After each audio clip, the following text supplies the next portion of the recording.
What's going on, everybody? It's Mosh Brodes, episodes 4. I'm Jeff Mosher. That's Hunter Brody. And look, let's talk about the Eagles, Hunter, because I saw something against the Seahawks, right, that made me wonder if most fans are going to be able to keep their sanity now for this final stretch of games, which gets just as tough starting Sunday with the Packers and then the Saints and then the Cardinals. You got to score points to beat these teams, and the Eagles aren't scoring any points. But I saw something that made me wonder if somebody is going insane with the Eagles, because the very definition of insanity is doing the same thing over and over and over and expecting a different result, right? So what I saw against the Seattle Seahawks was the Eagles just basically line it up like they have week after week, try the plays that haven't worked week after week, fail at those plays, and nothing different. In fact, seeing Alshon Jeffrey play, I think his most snaps, half the game, 49%, was mind-boggling. And seeing Jalen Hurts used the same way we have seen him since week 2 or week 3, which is a snap here, a snap there, acting like all of this is going to just magically cure itself is mind-boggling to me. And I really wonder about a Wednesday, right? Think about this Wednesday. Wednesday is the day that the team comes back to the NovaCare complex, gets ready to prepare for the next opponent. You know, Monday is the day off, or no, Monday's a corrections day, a treatment day. Tuesday's your day off. You come back Wednesday. Did the Eagles really come back on Wednesday of this week and say, all right, time to go prepare for the Packers, same way we've been preparing each of the last 5, 6, 7, 8 weeks? Is that not the very definition of insanity? Yes, it is. And that's why I feel that we are screwed. We're going on the football field thinking things are just magically going to change. But then I'll throw this out there, and I think we brought this up before. You saw something similar happen with Matt Nagy, although he gave it up with his own power, saying, look, let's just try something new, and it resulted in poor offense as well. So I question, what does that actually change? Well, you can't keep putting out the same product, though, at the same time and think you're just going to snap your fingers and this offense is going to flow. So you do need to do something different. I want to ask you, someone who hears a lot from people who study tape at a high level, yourself who studies tape too, does Doug Pederson get in the flow of, okay, when I'm in a rut, I'm constantly calling the same plays? My point is, when I'm a coach on the other side, and if I watch Doug Pederson's film over the last handful of seasons, does he do the same play calls? Does he get in this flow of, okay, when I'm in this scenario, I'm constantly calling this play, so other teams essentially know what Doug Pederson's going to do? Well, I would say yes to that. But at this point, while I have been critical of Doug Pederson, you have heard him say that he's trying to simplify the offense, right? He's trying to keep it simple to get Carson Wentz out of the funk. And how do you get Carson out of the funk if all of a sudden you start throwing crazy plays in there and, reverses and, all this misdirection and motion that people want to see? And Doug has already basically said, I got to kind of like calm everything down and go back to basics. But I did see a lot of this. People say the receivers aren't getting separation or they're not getting open. And that's just simply not true. There are cases where they're not. But a lot of Seattle plays a lot of cover 3. Everybody knows one deep safety, the corner's back up. And when you do that, to beat that, you want to run a lot of vertical routes and you attack those seams. And Doug did dial up a whole number of vertical options, and for whatever reason, and you can freeze frame it and you can see guys open on the seams. So there's one where Jalen Reagor's wide open. There's one where Goddard's open. There's one where Ward's open. There's one where both of those guys are open. As long as you take your eyes and you manipulate the safety toward one, then the other is open on the seam. And Carson is just so predetermined to throw to the guy that he wants to throw to that he doesn't see all of that. And it's got to be maddening for Doug to be able to draw up plays that do work, that Carson will not see or throw to the open man. It's got to be maddening for Carson that he's constantly dealing with different offensive line. He's constantly dealing with different wide receivers. He doesn't have a go-to player anymore. He used to be Travis Fulgham, but guess what? And this is where I come down on Doug. Travis Fulgham played his fewest snaps since being called up against Seattle because, lo and behold, you have to make room to play Alshon Jeffrey. Dude, Alshon Jeffrey has 5 games left in his career, his Eagles career. His money is guaranteed. What are we worried about here? Have him sit on the bench, say, thanks a lot for your Eagles career. Thanks for the Super Bowl in 2017. We're paying you very handsomely. We don't need you on the field right now. If anything, you're complicating what we're trying to do here. You're not helping. You're not adding to it. I want to touch on something you mentioned with the predetermined reads out of Carson Wentz. So I know I bring up Jared Goff a lot and Sean McVay and what they do, but, he's being talked to through his helmet, and it's almost as if he knows what guy he's going to before the snap even happens. He's like, okay, this is what I'm going to do before the snap, and it works perfectly for them. While Carson Wentz is a different quarterback, his mindset and who he is as a personality, if you will, from a quarterback perspective is go make some plays, extend it, do whatever, almost like backyard football. That's who Carson Wentz was even when he was playing fantastic football. So two different identities from a quarterback position, but the predetermined stuff, I watched that work with other coaches and with other players. Why is it so negative here? Well, I think it's a different mentality and approach. For example, in LA, as you're talking about with McVay, Goff makes a lot of predetermined throws to different receivers based on the coverage that they're seeing, right? It's going to either be a predetermined throw to Cooper Kupp because they feel that that's the matchup that they can exploit, or they're going to run a play action and get him out of the pocket, and they're going to run a cross, and Robert Woods should be coming out against the zone per se, and Woods should be open in the middle of the field, or there's a running back leaking out that's not going to be covered. That's all predetermined based on what McVay and the offense is seeing from what the defense is doing, which is all schematic.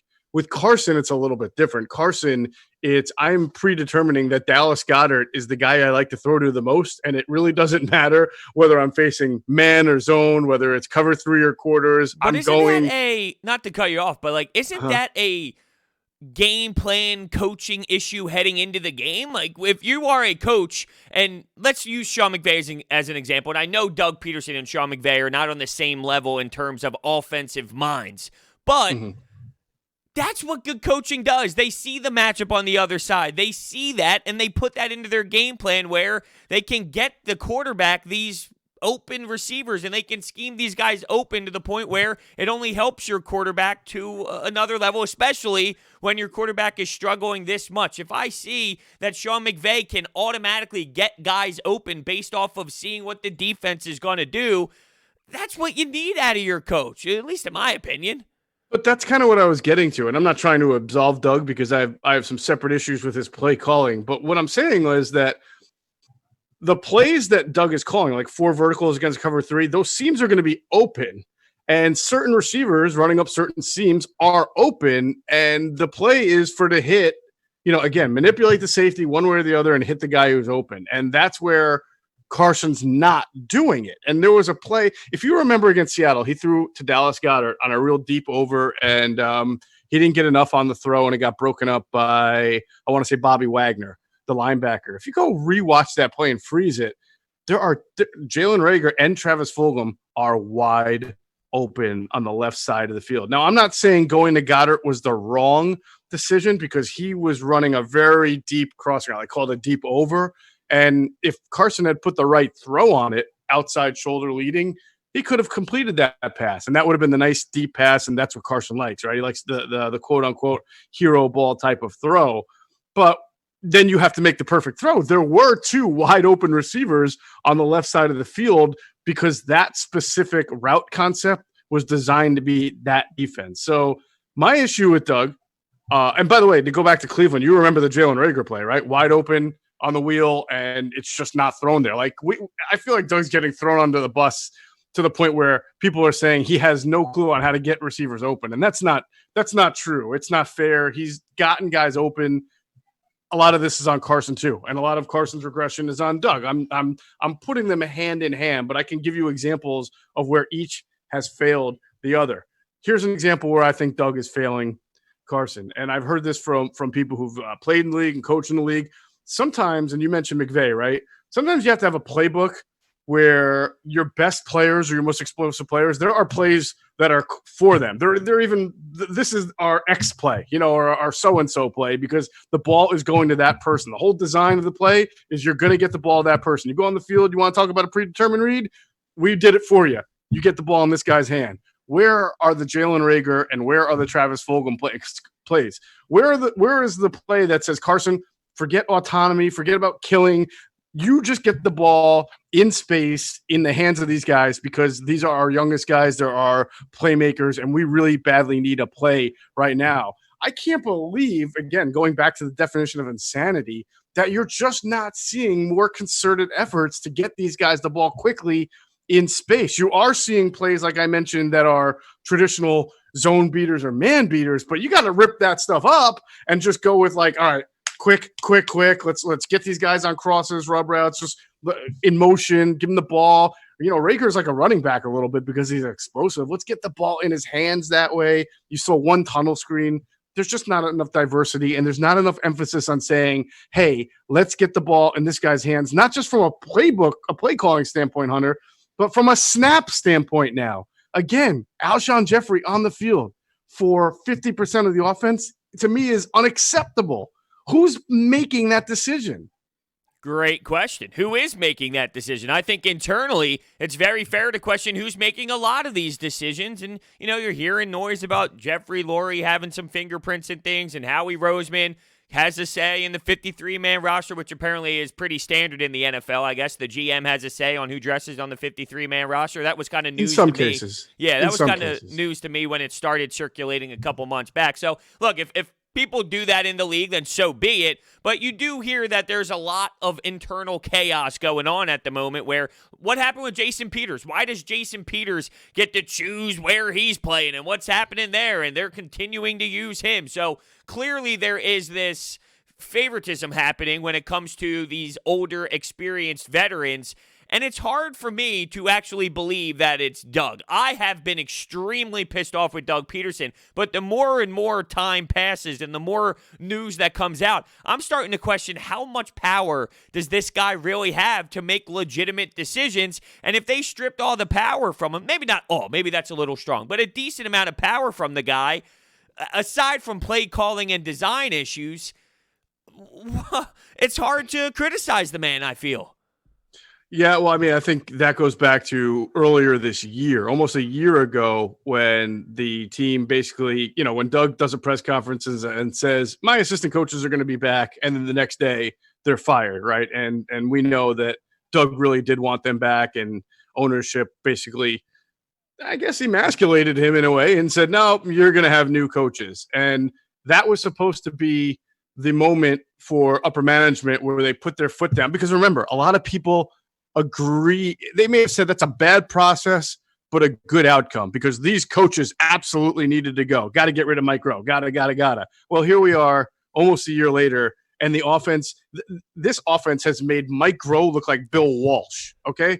Last year, the Eagles had the third best red zone efficiency and the fourth best third down efficiency. That's big. That's two situational parts of football that are very, very important and often decide at the end of the day wins and losses, third down and red zone. Well, the Eagles are just so god-awful in every facet of offense that it's hard to believe that just a year ago that they were that good at situational football. But management had its way, out with the old, in with the new. Now things are worse. And if you're Doug Pederson, you got to be thinking, okay, you wanted this.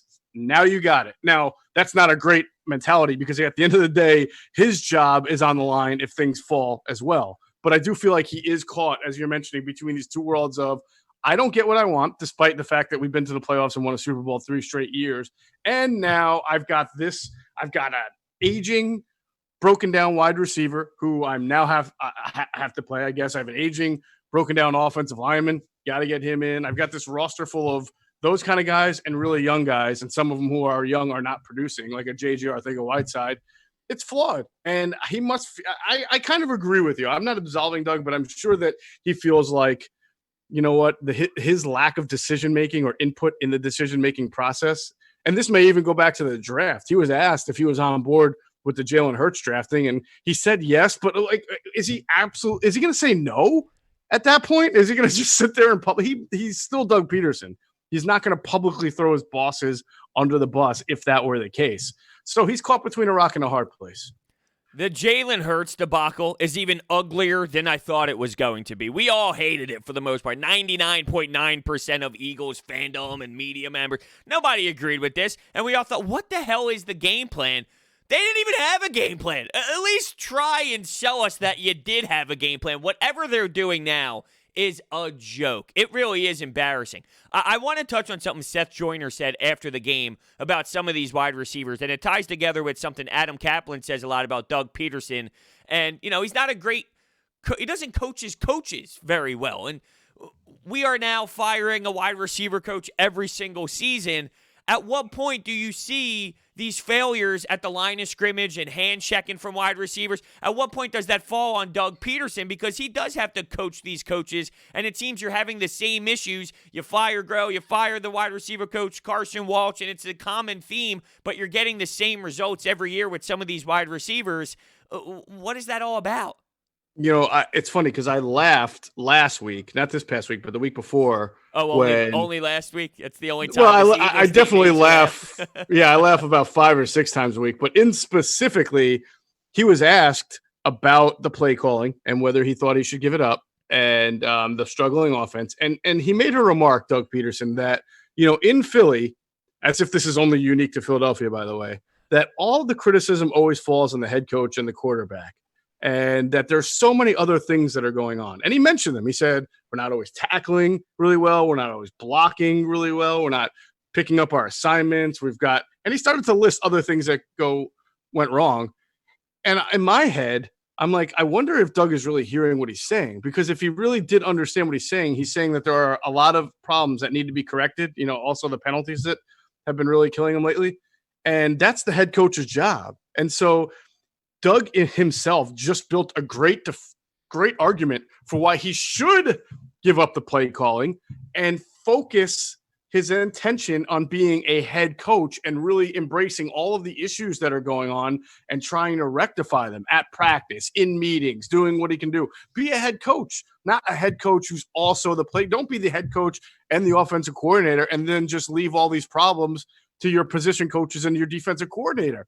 That's a good way to get yourself fired. Because you're not asserting yourself. You're not being the lead guy if you're just letting everybody else, quote unquote, do their job when they haven't been doing their job well. So he said it, Hunter. So you're right. I mean, I agree with you. Like at some point, you've got to coach your coaches harder and you have to coach your players harder. And if there are guys who are not buying in, you've got to make changes. And that goes back to the point we started off with. The definition of insanity is doing the same thing over and over again and expecting a different result.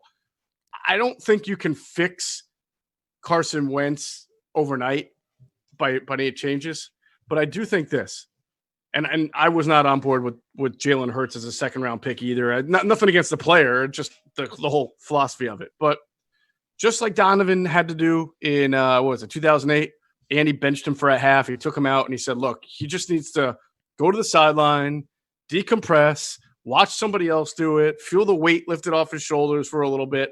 And I thought it was going to happen this last game against Seattle, but I guess it was always a one possession and then 11 points you're still in it.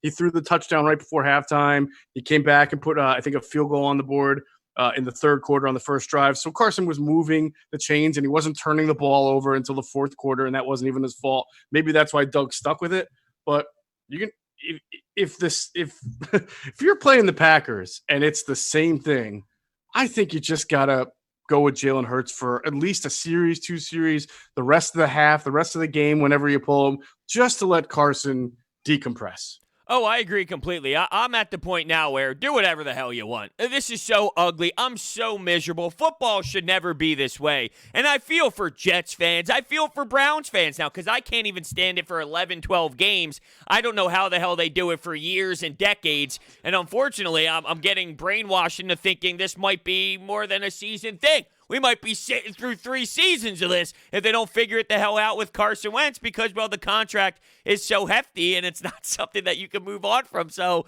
if Jalen Hurts doesn't really work and he shows that this is a little too early for him and you're stuck with the Carson Wentz contract, we could be sitting through this for years. So, look, I'm willing to give anything a shot at this point, and whether it's the quarterback or even the play calling. And I want to ask you this.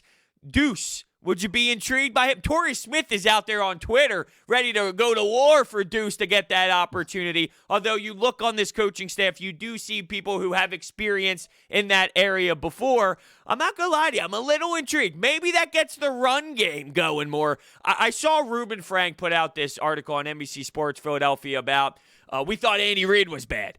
What Doug Pederson is doing, it's essentially 65-35 pass run. And I'm not here screaming that it needs to be like the old days in the 60s and 70s, get your fullbacks back in action or anything crazy like that. But 65-35, and then he even compared it to what Andy Reid's doing now in Kansas City with Pat Mahomes, who is unbelievable. And it's not even touching what Doug is doing now, dropping back Carson Wentz so many times. So, look, I'd be intrigued by Deuce. Maybe that would implement Miles Sanders more. The guy had 6 carries for 15 yards. And the offensive line was banged up. It wasn't like he had all these gashing holes and he was doing amazing and he got away from it. But 6 carries for your best. He mentioned, this is my positive. Miles Sanders. I'm going to reward my positive with 6 carries. It's unbelievable. At this point, Hunter, I don't even care who. You're asking if it should be Deuce or Marty Morningweg or Rich Scangarello. I'm loath to say Press Taylor because he's kind of heavily involved as the passing game coordinator in the mess that and quarterbacks coach in the mess that we've seen. But at this point, Hunter, give me Jim Schwartz. I don't care. Oh, wow. It's not the first time, right? It would be like the reverse Juan Castillo effect right there, right? At this point, just give me a different look. Give me a fresh perspective. Let me at least find out if it's not Doug that's the problem, it's Carson. Or if it's going to be Doug, then let me find out by playing Jalen Hurts if Carson's the guy that's really the issue. And then they can just work on fixing that the best way possible. But I do think whatever it is, it's got to be different. You just can't do the same thing over and over and expect a different result. Now, speaking of the same thing over and over, I got to admit, I was a little surprised as we talk about transition to the Sixers here with training camp beginning, that Doc Rivers in his press conference being asked about Ben Simmons said that he does not care if Ben shoots 20 threes or 100 threes a game or if he shoots 0 threes a game. He has made it very clear he does not care if Ben Simmons doesn't shoot any threes. And while I'm intrigued by that, and I like the idea, if that's the case, then you put it on you. Doc Rivers, then, if you don't want Ben Simmons to shoot, if you don't think that's an issue with this offense, then you're here to figure that out. But I can't help but think like the people who wanted Brett Brown out were mad because of a lack of accountability. And that accountability extended to Ben Simmons. He refuses to shoot and this coach can't get it in. And now we've got this veteran coach who's won an NBA title here. He's going to make a difference. So when he comes out and says that, I kind of scratch my head and say, what was the whole purpose of this? I love that you brought that up because I recently screamed by myself for about 40 minutes into this microphone about Doc Rivers and possibly some flaws. And I think that's reasonable. Everyone's super excited, and they should be. To be fair, I'm not sitting here pissed off with the Doc Rivers hire by any means, but people were so upset with Brett Brown, and they just assumed the name Doc Rivers fixes everything. Doc Rivers has been very open about he cares about team scoring, offensive efficiency as a team. It doesn't really matter who or how or whatever way it works as long as it works. So if Ben is giving other people plenty of wide open threes or whatever, he's not going to care as long as you're in the top 5 or so in scoring. That's what he cares about as a team. So I do think that he's going with the same approach as Brett Brown. Like, there was this narrative out there that Brett Brown didn't force Ben Simmons to shoot, so it's his fault and he should be canned. You're going to get a similar approach with Doc Rivers. So keep it 100. I'm here. I feel I am going with I don't know if this is a flaw on my part for feeling this way, but I'm going to hold all of the Brett Brown haters accountable. You want the word accountability? I'm going to hold them accountable to keep the same energy when you see similar flaws. Now, I wonder if Doc is trying not to step on toes too early where to the media he's playing this card and then behind closed doors it's, hey, Ben, I'm not going to throw you under the bus of the media here, but we're going to have to work on this a bit. Do you think that maybe that's what's happening behind the scenes, or am I just throwing something and trying to see if it sticks? Look, I really hope that that's not the case, because I think that was a whole lot of Brett Brownism too. We protect the players in the media, but behind closed doors, we're trying to do something differently. Look, if he's not going to emphasize shooting with Ben Simmons, and by the way, I feel like when Doc Rivers says it, all of a sudden, like Sixers fans have been like, yeah, they go back and forth on whether or not Ben needs to shoot over and over. No, he just needs to have like 3 or 4 more assists per game, because if those are like 4 or 5 extra threes, then you're scoring more points, and it doesn't matter if those points come from him or not. Look, at this point, to me, I have a trouble seeing how they can be efficient offensively without Ben being able to hit some perimeter shots.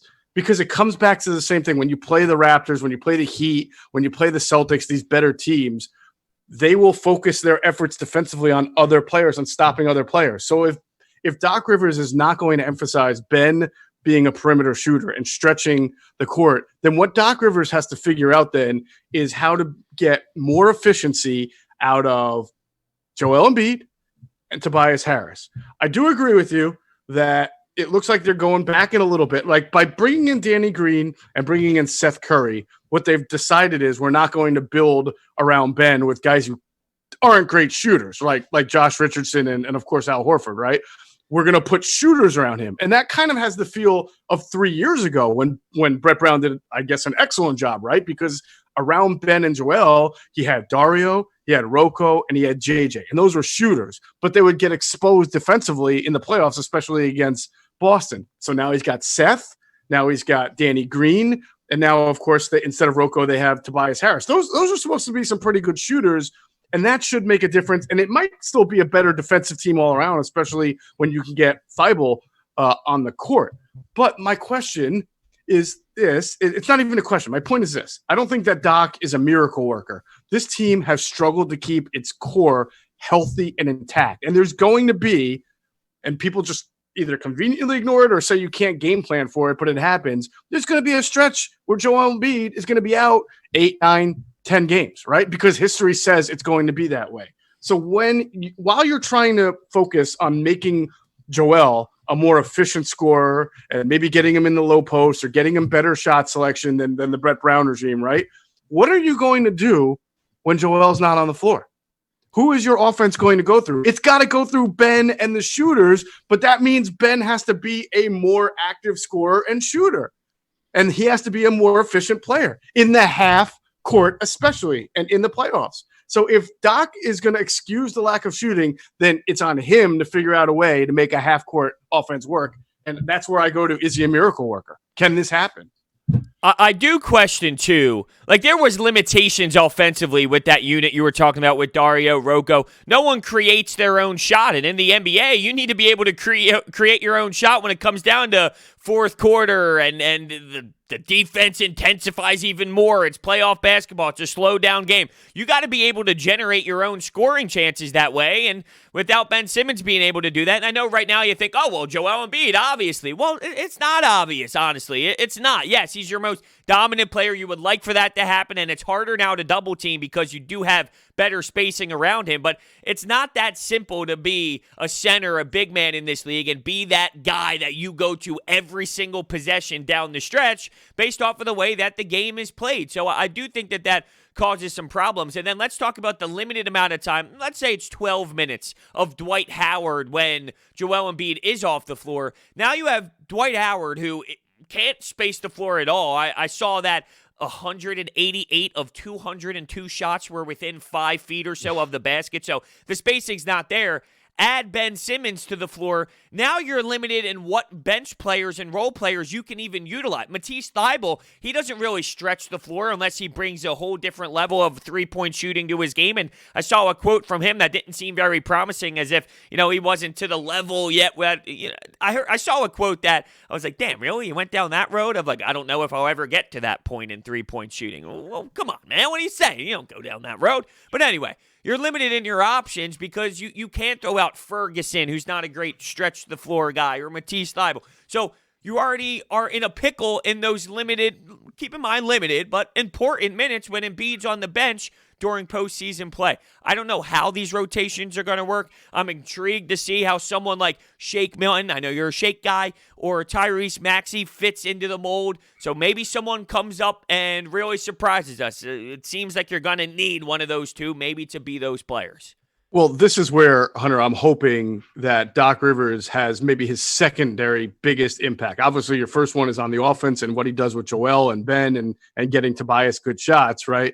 But my secondary hope for Doc Rivers being here is that he can take these three young kind of, I don't want to call them core players, complementary players who have some potential, one being Shake Milton, the other being Matisse Thybulle, and the other being the kid they drafted from Kentucky, Tyrese Maxey, and be able to mold them, maybe mold them in a better way and integrate them into the offense and defense in a better way than Brett Brown was able to do, because Brett was under so much pressure, especially this last year, to get things right and to have this new team that didn't fit and figure out the ways to get him integrated. I don't know if he had time to really work with the younger players, whether it was Matisse or even Zaire Smith, who's no longer with the team and wasn't always healthy. I just don't know that he had that, Doc is here.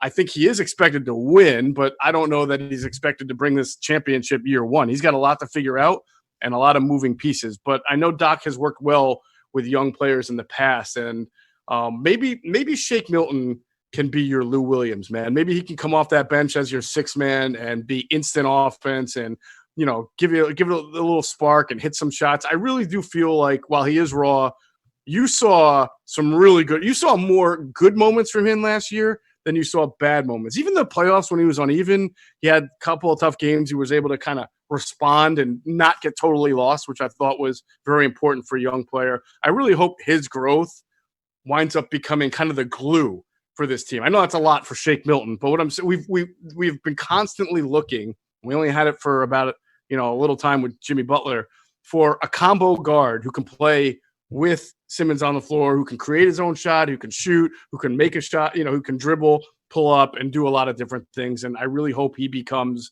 that guy. And it doesn't have to be an all-star, but just that solid sixth man who people know around the league is, man, when that guy gets in the game, they got a little bit of a different look, a little bit of a different energy, just like Lou Will has done throughout his career.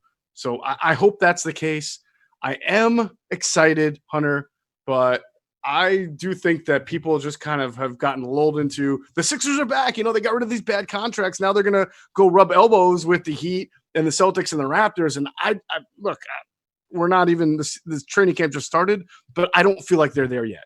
They're definitely not there yet. You don't fix the mess that you put yourself in one offseason. They're trending in the right direction without a doubt, but that was horrendous, and that was a big problem where it's going to take a bit of time to rebuild what you need to and fit this team and fit the players around Ben and Joel properly. So it is going to take a bit of time. I like the tools of Shake Milton. I'm not there yet, though, where I know that he can maybe grow and blossom into that six-man role. I just think he might be a year or two away from where Lou Will is a walking bucket. Lou Will is, I'm going to go score on your ass no matter what. I don't know if Shake's there yet, but I think he has the tools to eventually be it. It does seem as if Doc Rivers remembers that 39-point performance on the road and goes, hold on, this could be the guy, but didn't watch him elsewhere, kind of. And, of course, he has dove into the tape, I'm sure. But, when you see someone do that firsthand, you think, hold on, the ceiling's there, which is fine. It is there. That is the ceiling of Shake Milton. At least we know that, hey, if that's the best version of the kid, there's something in there.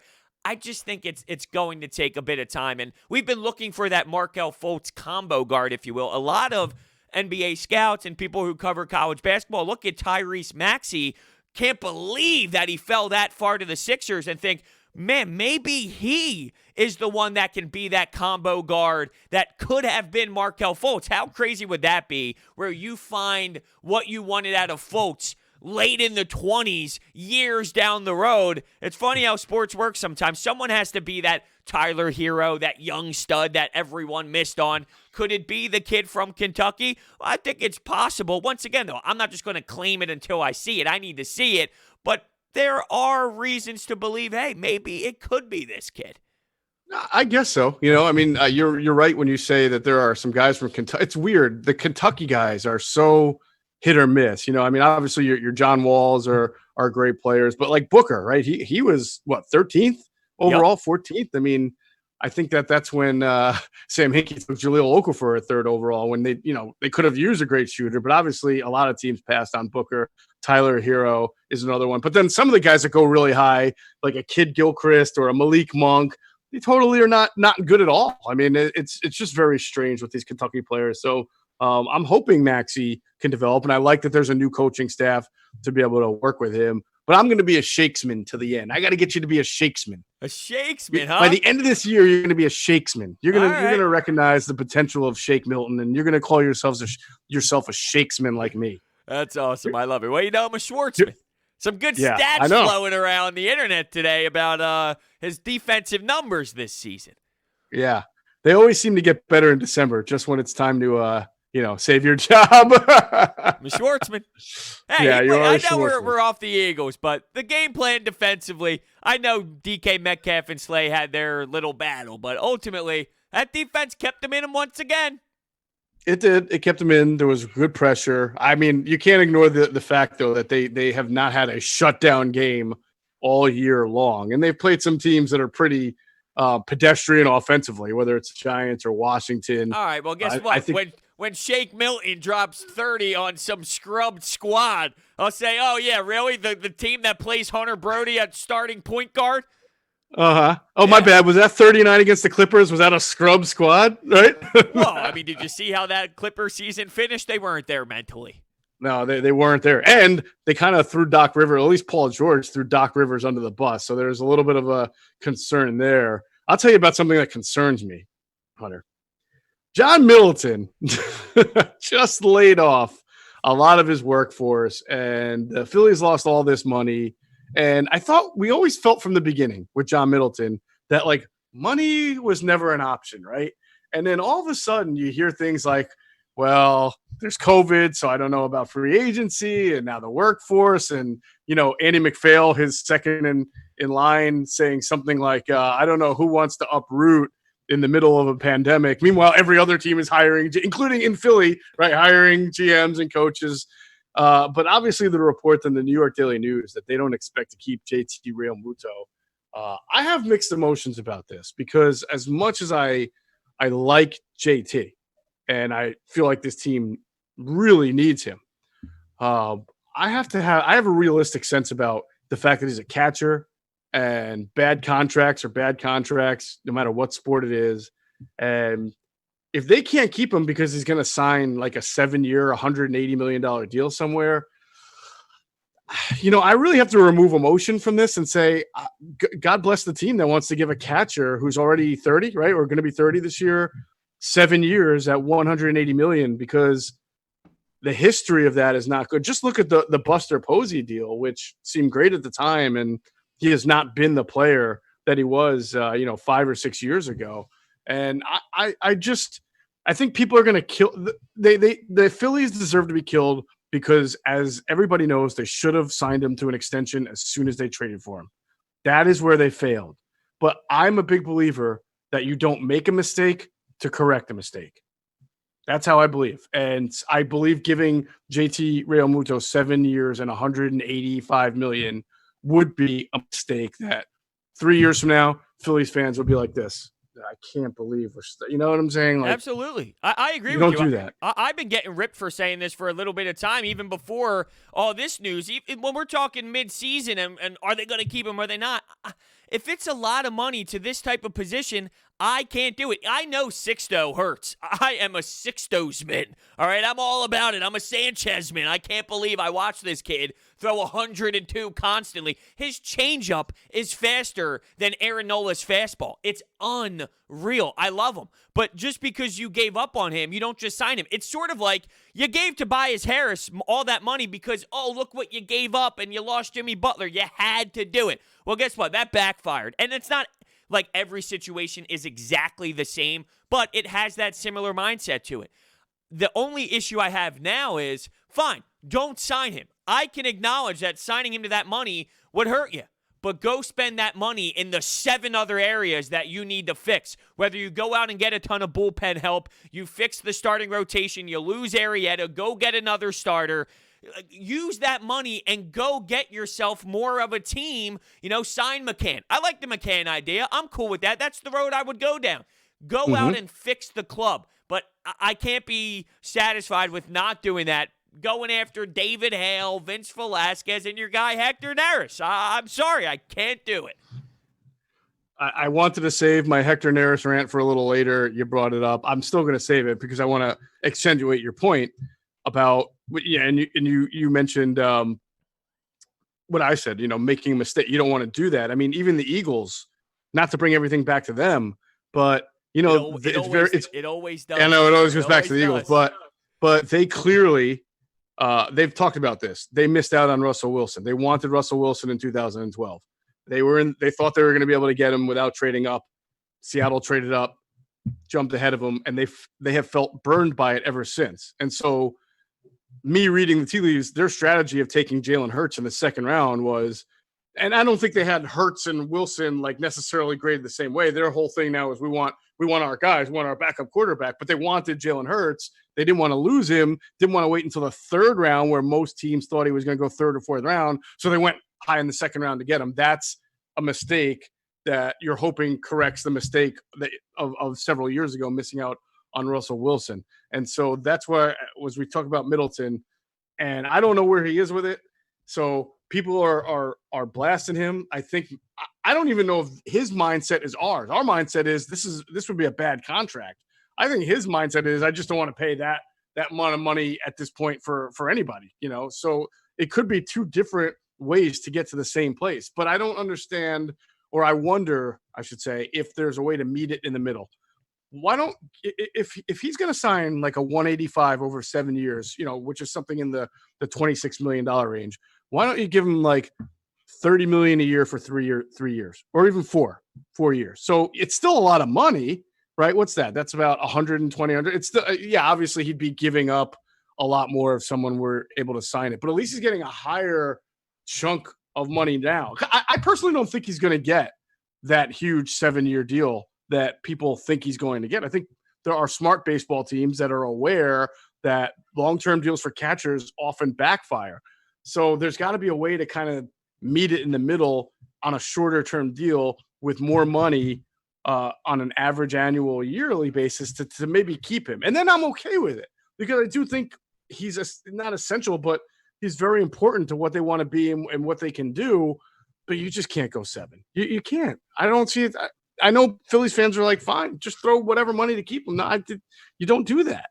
You don't do that. And the only way you get to that point where I think you meet in the middle is once he realizes the market isn't going to be there for him. And maybe there's some optimism with the Cohen situation going on with the Mets. Now, apparently, maybe they're not going in that direction. I saw a bunch of reports, although I don't know how much stock to put into it. He has a lot of money. He's willing to spend, and I am afraid of the Mets organization. I never thought I would say that, but here I am. That guy is willing to spend, but until JT Realmuto experiences the emotional roller coaster that I'm sure free agency is, and he realizes, hold on a second, I'm not getting that 7-185, that's when I think the conversation comes in. But are you rubbed the wrong way because you were there and they kind of said, screw you, JT, we don't need you? Maybe he doesn't even want to return because of how this already played out where, you're kind of screwed and he's unwilling to even talk to you. I don't know if it'll be that way. I'm sure they understand business side of things as well. It seems like him and Bryce have a good relationship, so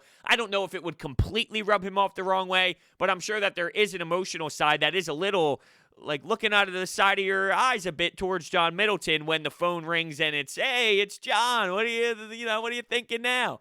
Yeah. Speaking of the emotional side, I have to think that there were some emotions that were going through your mind, certainly mine, when you saw that Vince Velasquez will be back for another year, and Hector Neris, of course, with that all-important 1-year, $5 million deal.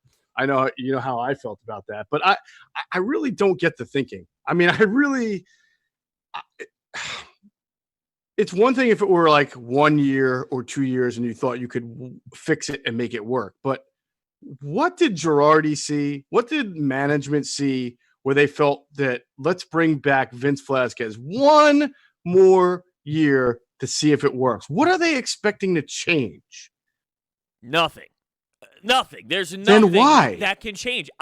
I honestly feel it has something to do with the pandemic and knowing that they're really thin at the starting pitching position where, hey, we can bring this guy back. He's been here. Here's a spot. We can kind of salvage this starting rotation by bringing someone who's comfortable here. I really do believe it's that. I don't know if he would be back if this was a normal year and they were willing to go out and spend. I could be wrong. Maybe I'm giving them too much credit and he would have been back anyway. My problem is, I swear to God, we have the same conversation every year. Well, if he doesn't work in the starting rotation, he could be that middle guy. He can be that middle reliever. Oh, he's got that good stuff. And if you have a game where your starter's yanked in the third inning, he can give you some longevity too. Stop! We've tried this so many times. It doesn't work. We talk about Blake Snell and his numbers the third time through the lineup. Vince Velasquez, the third time through the lineup, it's unplayable. This guy can't do anything, and you see it year after year. I don't know what you expect to be different at this point. It's the same. It has to be, honestly, because of the money and not being willing to go spend in free agency and just bringing some guy back because he's been here and he can fill a role in the thin starting rotation. That's the only thing that I can see.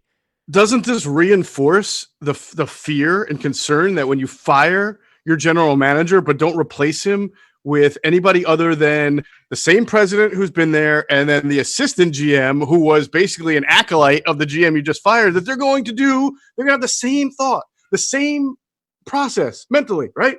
And I can't help but think, well, Ned Rice is like Vince Velasquez. We're giving him another shot because he's almost married to the acquisition in the first place because he's now the interim GM, and Velasquez was part of that first major move that Clentak made as GM, right? The trade with Houston that it's like all going back to me. I forget who they he traded. started off with like a 16 strikeout performance. Now I remember listening on the radio. I'm like, this kid's a stud. Right. Who was that? Was that the Ken Giles trade, by the way? I think it was the Ken Giles trade. Yeah, it was the Ken Giles trade. Yeah, we thought Matt Clentak, how he fleeced the Houston Astros. We have this guy who's like the next Roger Clemens, and then that lasted all of 3 or 4 weeks. But I just don't get it. And even from an optic standpoint, if you're John Middleton, the public's looking at these moves and thinking, oh my God, you fired your general manager, but he's probably behind the curtain pulling the same strings. We know he's still part of the organization. And now you have his assistant GM making all these moves.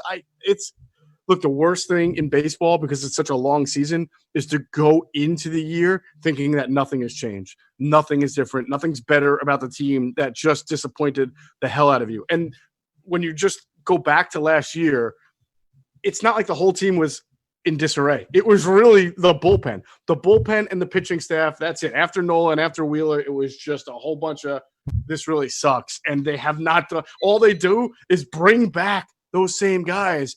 I don't know how that inspires any confidence or optimism. And if by chance you're able to attend Phillies games this spring or summer, who the hell is going to want to buy tickets when you just brought that back? Nobody. And you're right. The team wasn't bad. It was just a historic bullpen. But now you lose Didi, and now you lose JT Realmuto. And now there's actually trade rumors on Gene Segura. So, not only are you having troubles with fixing the bullpen, now you got some major fixes that need to happen with the field as well. And I want to get your thoughts on this Gene Segura possible trade. See, I know he makes a lot of money, so I think it's reasonable to get rid of that contract. And a lot of people say he's not a winning player, and that's fine. I can see why, his attitude or whatever, but I'm not a hater as some others are. If he gives you what he gave you in the past, close to 300 hitter, he'll give you maybe 2 hits a game or so. I can totally live with Gene Segura if he is on your team. But fine, get rid of him. But now you're almost giving, and I like Scott Kingery. I think he's got a role with this versatility, shortstop, third base, second base, center field. Like, he can definitely play around the diamond, which is beneficial. But I'm not some big Scott Kingery guy. I think this is who he is, which is fine. It's an MLB player, but you get rid of someone like Gene Segura, now I think Scott Kingery's role intensifies more, and I don't think Scott Kingery is your winning player kind of guy to give him a bigger role. I think his versatility, nice player kind of role is what he is.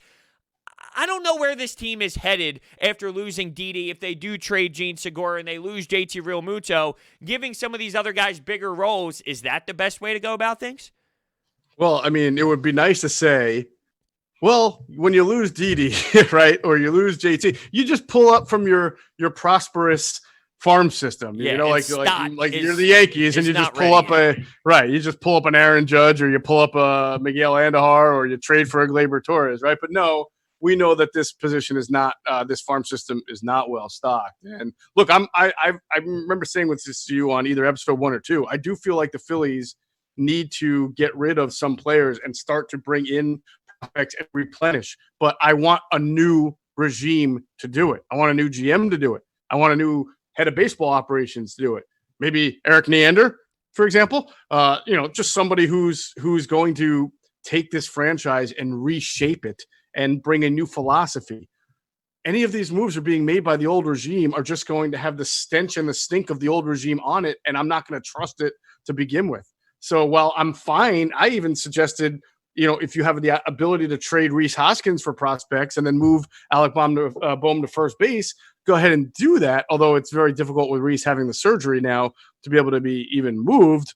But I just don't trust this brain trust right now to be able to execute these moves. And I don't think that's being negative. I think that they've shown you that they really have not made a whole lot of really good moves to either A, rebuild the farm team, or B, get this team competitive to win anything. The only thing they've shown so far, this group, is that they can buy free agents who already have a proven track record of being good and have them come in here and be fairly good. No pitchers, by the way. Oh, well, Wheeler was the first one, but mostly offensive players like Bryce, like Didi, like McCutchen. But you can't do that all the time. You need to have young, cost-controlled players, and they've been unable to manufacture any of those through either trade or just growing through the draft outside of, I guess, Bohm, who just this year, Bohm, and maybe a little bit of Adam Hazley. I mean, I don't know what Adam Hazley's going to be. I don't think he's going to be anything all that great. But until we have new management, I can't look favorably upon any of the moves, especially when those moves entail bringing back Hector Neris and Vince Velasquez. Can't wait to see the role they got in mind for Hector Neris. Yeah, and with that, I was going to say, to tie a bow on all of it, honestly, is you look at the Sixers, and they had a horrendous front office, a horrendous situation going up internally. They fixed that with Daryl Morey, and they get a real basketball guy in there. They get a new coaching staff. We don't know the outcome, but we can all sense that it's trending in the right direction. With right, the Eagles, you feel better. Yeah, absolutely. Yeah. The Eagles right now, it's chaos. It's chaotic, and you're seeing the product on the field. So right now, with the Phillies, you have Andy McPhail saying, if someone else can come in here, I'd be willing to step down. He doesn't even want to be there. You have Ned Rice there, who's just an interim guy. Until you fix the slop up top, you will have bad play on the field. It's just what it is. So if you see the common theme throughout these front offices, look, the Flyers got a new regime. Chuck Fletcher moved on from Hextall. Flyers put together something well, got Alain Vigneault. So it's not rocket science here. Fix the internal stuff, and then your product on the field will be better. There you have it. From the man with a pseudo mullet right there, you got to fix the flop on top. That's Hunter Brody. I'm Jeff Mosher. You've been watching Mosh Brodes. Thanks for watching. We'll do it again next week.